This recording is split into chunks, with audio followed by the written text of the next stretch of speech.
Gente, o que parece que a gente percebe é que o Irã começa a endurecer o seu discurso nessas negociações, percebendo a fragilidade e o isolamento diplomático de Trump. Em um comunicado, a Organização de Inteligência do IRGC afirmou que as condições domésticas e internacionais limitaram o espaço para a tomada de decisão dos Estados Unidos sobre o Irã.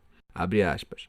O prazo do Irã contra o bloqueio ao Pentágono, a mudança de tom da China, Rússia e Europa em relação ao Washington, a carta passiva de Trump ao Congresso e a aceitação do Irã dos termos de negociação não fazem mais sentido.